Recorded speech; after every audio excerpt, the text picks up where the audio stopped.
phrase, novel utterances. And I think we're at this point in the conference. I think Content 4.0 as an utterance is probably my invention. And I came up with it when I was asked by Tom to do a Thought Leader Thursday. And all I heard was Thought Leader, and I said, you asked for it. And so Content 4.0 was born as a concept. So we can blame Tom for what will now unfold. My name is Joe Gollner, come from Ottawa, Canada. I think I was tagged, overheard my name being tagged and associated with Captain Content yesterday. But let's charge in. We actually have a lot of concepts, and it's elements of history to this. People who have seen me speak before know that I will always sneak some history in, and in this case I sneak quite a bit of history in because I'd like us to go away with a sense for what Content 4.0 really means. And I think it actually builds on what we've been hearing about the march of automation, the march of cognitive computing, the move towards micro content and micro experiences. Like, this all actually hangs together. So Content 4.0 was partly engendered by sort of remembrance or work I was doing on Industry 4.0. And so we're going to cover what's the pattern, what's the 1, 2, 3, 4 pattern that we see with industry. What then, because there's also a similar pattern around the web, 1 through 4. And these both give us a trajectory. And then we'd say, well, let's apply that to content and see where it takes us. And I believe it takes us to a place that resonates with what we've been hearing here at LavaCon. And then, to sort of bolster our spirits, we can talk a bit about what does mastering Content 4.0 really mean. So, industry. Industry 1 takes us back to the Industrial Revolution, to the time of Adam Smith and early manufacturing, which really started in England, and the application of steam power, of the division of labor, many of the things that sort of really started us on the path to today. Industry 4 or 2, really we see in the early 20th century with people like, Henry Ford, the Model T Ford, being a assembly line, obviously the introduction of what we'll call scientific management, electricity being deployed. We saw sort of a technological leap forward as well. 3.0, let's say emerging in the 50s, we see the application of technology, of automation, of computer-aided manufacturing, and that's when you saw more and more robots being introduced to the assembly line. And the development of the concepts of lean, which are often associated with Japanese manufacturing practices, but actually come back to America and was actually ideas hatched during World War II that were then picked up and optimized in Japan. So then we get to 4.0, and this is the rage now. And several of my customers and much of my time is spent working with customers in Germany. And here, actually organized by the German government, they actually try to coordinate amongst their manufacturing sector to talk about Industry 4.0, which really is almost like fully automated manufacturing. And it's even more than that. It's concepts like smart parts. The idea that you literally can take a small part and drop it into an assembly line that's automated. The line reconfigures. It actually understands what the part is, and the part tells it how to make itself, and so on and so forth. And it's almost a network of independently intelligent machines, or robots, working together and reconfiguring to build an infinite variety of products. So it's kind of weird. So here's a recap slide saying, here's the march that leads us to, we'll call it cyber-physical systems. Agents doing smart things, robots. And we've heard a little bit about robots here at the conference. So we can follow a very similar, actually a surprisingly similar trajectory with the web. So many of you will remember the very early days of the web, where basically we saw particularly ugly pages. We used the Mosaic browser, and it was all about connecting information resources, connecting pages. Pretty simple, but as we all recall, massively successful. Web 2.0, 10, 12 so years ago, we started talking about Web 2.0, the connection of people, the emergence of social media, the emergence of Facebook, the bringing people together, and that's one of the reasons now suddenly everybody is addicted to their mobile device. We are constantly interacting. As I woke up this morning and grabbed a coffee, I wasn't actually working on my notes for this talk. I wound up having a Twitter exchange with a friend in France. And this is the way things go. 3, a little bit more obscurely, but very interestingly, we talk about the semantic web. So a web of resources that actually express the relationship of knowledge items in a way that computers can actually make some sense of it. So we talk about inference engines, a machine being able to move through a network of concepts to actually help you move on. So it's really digital robots, agents as we refer to them. And that brings us to Web 4.0, which we can sort of correlate with this Internet of Things. We really talk about independent devices being able to interact, collaborate to do things. Some of them being people, some of them being machines, some being software agents. So again, to do a summary, here we are through them. And where we're trying to get to are really, we see a pattern here and in industry of moving to smaller and smaller things, moving to smarter and smarter things, and that those smaller things integrating, aggregating, assembling to do bigger things. And really that's the pattern. Now we're going to say, okay, well, if that's a trajectory, what does it mean for content? So let's run through content. Content 1.0. Content and format are one. That we basically sit down to create a product like a cave painting, and our content gets painted on the wall, and there it will stay. Turns out, when we publish books, we basically do the same thing. We fuse our content, what it is we want to say, what we want to communicate, to the format. Printing, with the printing press, we could churn out lots of copies, but basically it's the same content fused to the same format. Somewhat cynically, when I look out, I see the vast majority of people's use of the web is really quite crude, and it, even when they're floating a responsive site, as well as their desktop site or a site that does both, at the end of the day, their content and the format are one. So this is the point. The format, the information product, subsumes and envelops the content. It's like when you sit down to write an email, you know who you're sending it to, you create your action item list, and you write your materials, and off it goes, and they are inseparable. Content 2.0 takes us one step away from that and says, well, really, we need to separate that content because we want to send out more than one product, more than one information product. And so we suddenly have to do something different. So really, this is where much of our work has been doing. Most of the vendors, this is where a lot of our work falls today. This is what a lot of us are pushing customers to, or striving as customers to do, is let's separate the content, let's give it some structure, some independent intelligence, so that we can publish more than one information product. This is what we talk about with single sourcing. Ideally, we could have many, many products being generated from a single representation, a master representation of the content. Now we get to the point where not so many people have traversed the line and started to work in this area, where we talk about Content 3.0, which sometimes I think when I gave this with Tom in June, I called it intelligent content. But then I was thinking about it, I said, I actually prefer calling it integrated content. Content 3.0, integrated content. What's that mean?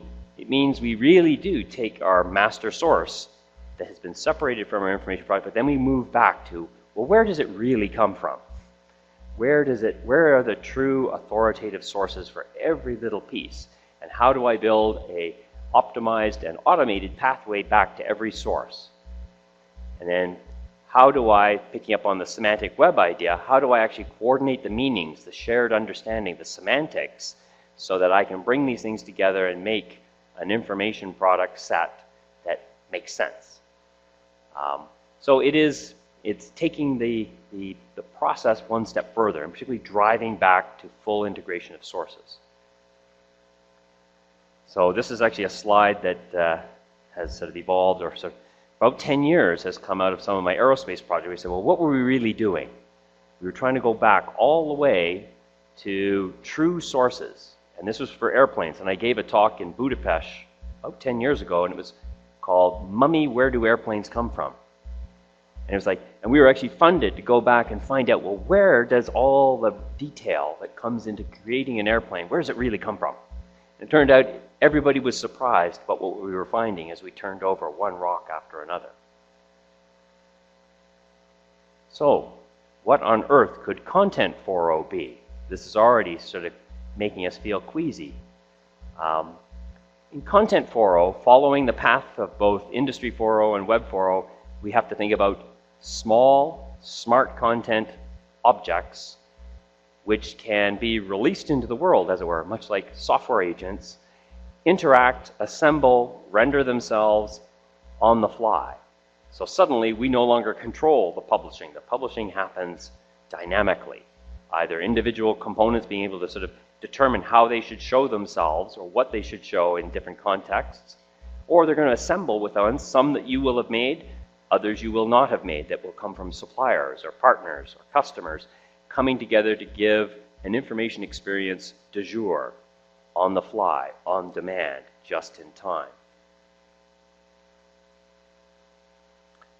It was actually Keith Shingeli-Roberts from Exeosoft challenged me when I gave a earlier version of this talk at the CIDM Best Practices Conference, and he said, but what is it really? What is it? You got to tell me what really is Content 4.0. And so I said, well, think of a topic. Think of a data topic, but that has been quite radically specialized, and that it actually envelops a whole bunch of components, including a video element perhaps, a data set, a logic description that governs how things are going to work. Maybe there are validation elements. Basically, it is a complex artifact with many different moving parts, because it's going to go through and sort of generate many kinds of experiences alone or in concert with others. So it makes it a fundamentally more technical artifact. And then that's really what we start to see. And so this is, again, a summary slide which you can peruse, pick apart, and criticize at your leisure, that says, really, this is what we were talking about. With Content 1 through 4, we really are moving from a focus on the information product, the book, the publication, through to thinking about topics, to then thinking about components. What are the things inside, and where do they come from? Ultimately, then, to content objects being created and released into the world to do big things.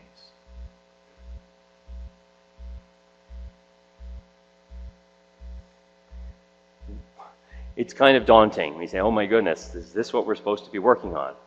I think to pick up on Chris's points, you know, if technical writers are an endangered species, as the technology and automation marches on, it actually tells us that, in fact, we have to think about, well, what do we become in order to create Content 4.0 content objects, because those are what are going to be in demand. That's what's actually going to be called for, and we need to be prepared, both individually and in concert, to produce.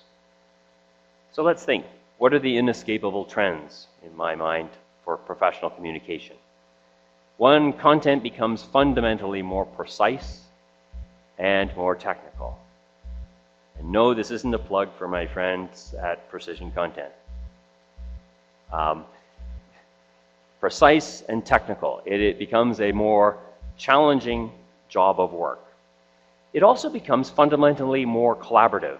Like my earlier slide when I showed the content objects and their sort of embedded complexity, I had in the middle a team working together, because this it ceases to be something that any one person can really do alone.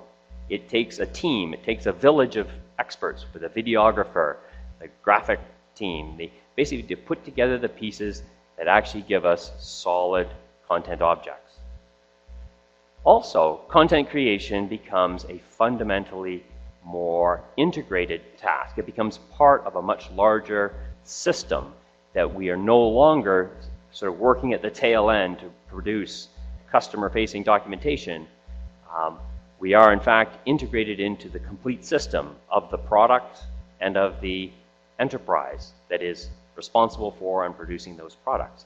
So we really do need to think about things in a far bigger way than we have historically. Somewhat dauntingly for our friends, the vendor community, but also for ourselves, is it becomes a much more complex task. And we are confronted with, the complexity curve. And we say, well, what management tactics, what working procedures, what technologies can we deploy to help manage that complexity? Because the complexity will be inescapable. Competitive forces in the global economy will mean this is where things are going. We had better be ready. So here I have my Cirque du Soleil juggler trying to balance on a board while juggling, and that is, to some extent, where we're going. A little bit of contortion. Luckily, I picked a photo that isn't too off-putting as contortionists go. So, what does mastering Content 4.0, what do we, as a community, need to be able to do if we're going to, quote-unquote, master Content 4.0? Well, one is we need to accept and embrace, we'll call it the digital revolution. And we have to pursue it to its deepest and darkest implications. That everything we do is going to change. This partly is, again, back to the content. What are the types of media that we are going to have to work in and assemble to have content objects that can really respond to any context that we don't know about yet? We really do have to drink deep at the well of the digital revolution, and you have to ask yourself, have you been to date? Or what will you need now to do to really go digital? What do you need to learn? What do you need to do? Second, it's working all the angles, or as a contortionist would, bending in all directions to say, we can't think only about text. It's not about writing alone anymore. It's data analytics, it's visualization strategies.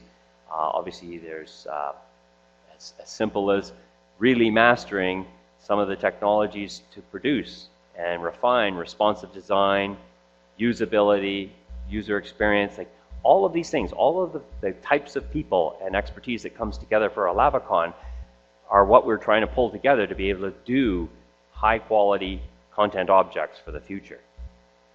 It is about automation. We can automate much more than I think people appreciate. And again, as to pick up on Chris's point, I don't think that this is necessarily a threat. I think it means that as we see trends that you have to adapt. The old jobs, maybe of technical writing, will start to be overridden. But then new jobs, doors will open to new jobs as people go from being, say, a writer to an integrator, to being a communicator to a leader. That there's a lot to be done. And that's really the last point on this slide is it also means collaboration and leadership. To pick up on Tom's point, it's about how do you pull the people together that are going to be able to create the kind of content objects we need in the future. And it is about collaboration and thinking as a team. Obviously, these are things that machines do not do well, and are unlikely to ever do particularly well. And again, it gives us an area where saying, what can people do? What can we do that is uniquely special and of particularly high value? Because in this world of Content 4.0, of Industry 4.0, of Web 4.0, the work of communication is, in fact, goes up in value, not down. So the challenges are there, but again, to pick up on Chris's point, so is the opportunity. So I'm actually quite hopeful when I look out. So I dig through these things at great detail, but I come back up and I say, I think we are headed in the right direction. And actually, that's been my impression here at LavaCon. I have really liked what I've been hearing. I like the variety of perspectives.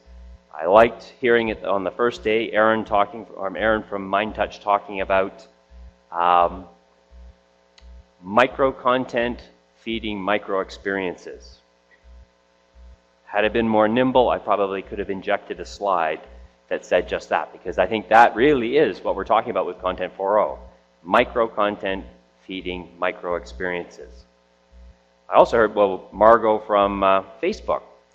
Fascinating seeing her iceberg diagram and how all of the things that go on, all the research, all the testing, all the thinking, all the discussion that goes into really deciding sometimes on a sentence, right? So it's all of this work that backs up and gives power and direction to content investments.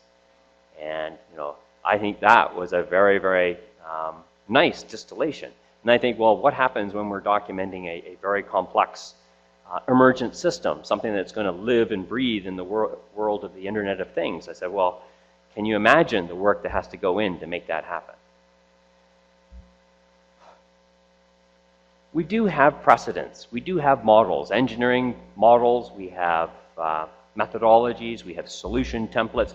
The good news is there are people who have gone down these paths before, who have even wrestled with Content 4.0 before. Like, again, in bringing a community together like this, we actually find people who have been there, done that.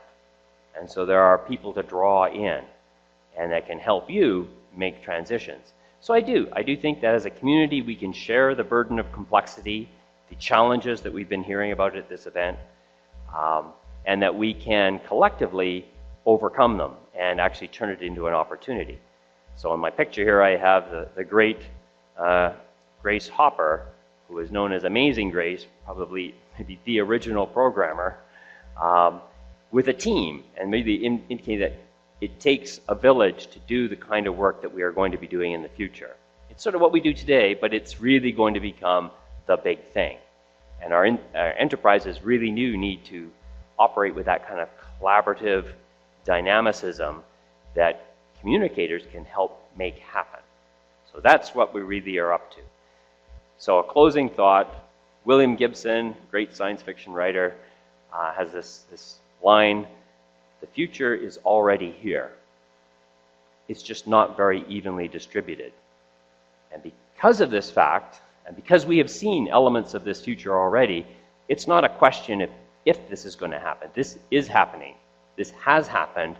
The real question is, are you going to jump onto the train and be part of that future? So that's everything, and I think we're pretty close to on time.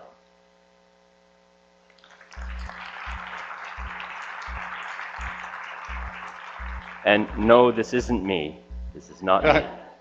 Yet. Yeah.